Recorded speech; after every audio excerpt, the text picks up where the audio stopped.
Ada begitu banyak orang yang ingin jadi seorang wirausahawan. Dari sekian banyak orang ini, tentunya tidak semua sukses menjadi wirausahawan. Dari beberapa penyebab gagalnya seorang menjadi wirausahawan, ternyata ada satu sebab yang tidak banyak orang sadari. Seperti apa lebih jelasnya? Simak uraiannya di Live Restoration serial video kali ini.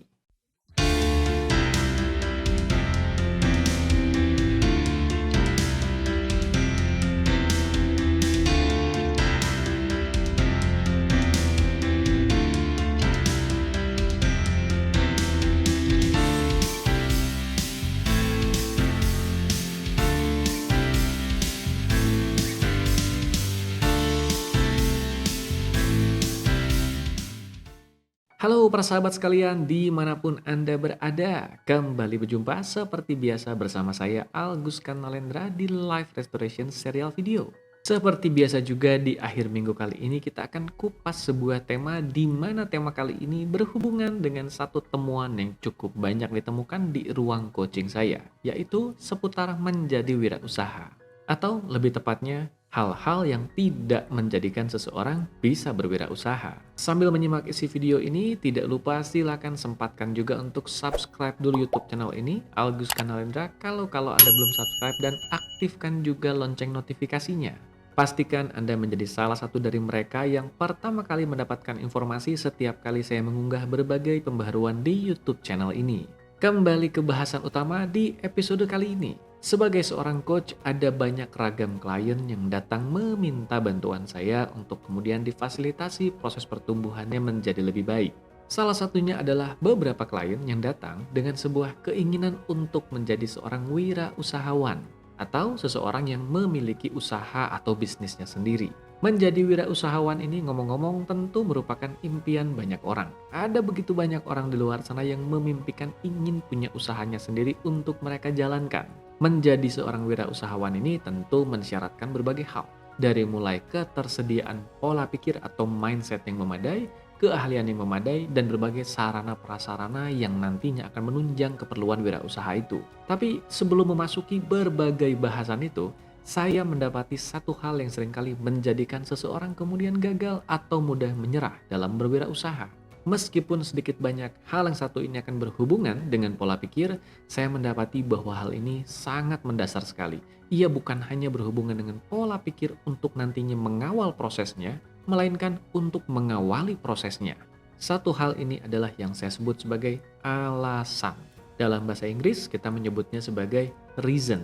Ya, disadari atau tidak, ada begitu banyak orang dengan beragam alasan dalam diri mereka ketika mereka akan memulai menjadi seorang wirausahawan.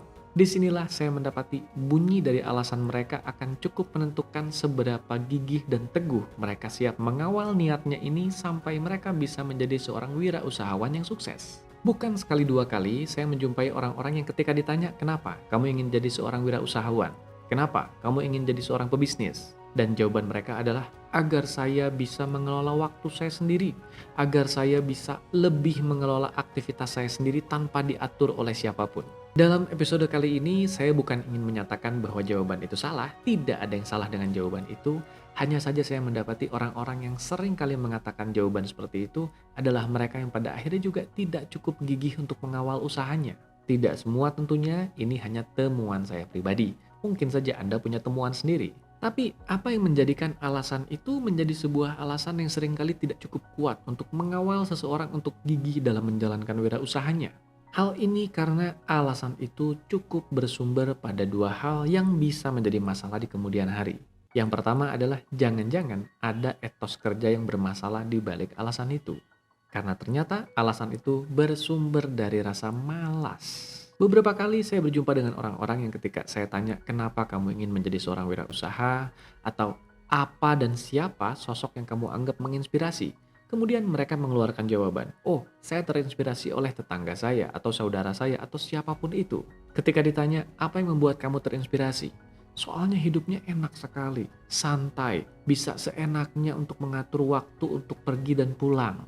Perhatikan jawabannya, santai, seenaknya. Bukankah ini jawaban yang sedikit banyak menyeratkan adanya muatan rasa malas di dalam alasan itu? Sekali lagi, saya tidak mengatakan hal itu salah, tapi kalau kita tinjau dari segi ego, Bukankah sebetulnya alasan itu lebih bermuara pada pemenuhan ego pribadi saja? Sehingga wajar saja kalau energi yang bersumber dari alasan itu lemah jadinya. Memulainya saja sudah dengan rasa malas, bagaimana mengawalnya? Rasa malas itu akan terus ada menyertai prosesnya. Sehingga wirausaha ini bukan menjadi satu hal yang kita nikmati di kemudian hari. Ada yang mengatakan, loh bukankah ada pepatah bahwa carilah orang yang malas karena mereka akan mencari cara untuk mengerjakan pekerjaan dengan lebih mudah. Mungkin saja hal itu benar adanya, tapi kalau saya diletakkan di posisi orang yang sedang mencari seseorang untuk mengerjakan sebuah pekerjaan, daripada mencari orang yang malas, saya akan lebih memilih untuk mencari orang yang mencintai yang dilakukannya, karena ia akan menemukan cara untuk menjadikan prosesnya penuh makna. Begitu juga menjadi wirausahawan.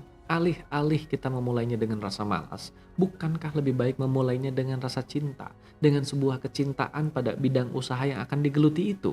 Hal ini juga akan berhubungan dengan hal kedua yang saya maksudkan tadi yang seringkali menjadi masalah ketika proses wirausaha ini sudah dimulai, yaitu ilusi atau bayang-bayang semu dari kebebasan waktu. Kebebasan waktu seringkali menjadi satu hal yang diincar oleh begitu banyak orang agar mereka nanti ketika sudah menjalankan bisnisnya, mereka tidak lagi terikat oleh waktu. Saya tidak mengatakan hal itu salah, tapi lagi-lagi di kacamata saya itu agak kurang realistis. Kenapa demikian? Karena sebaik-baik usaha itu berjalan akan selalu ada hal yang harus kita kendalikan, harus kita monitoring.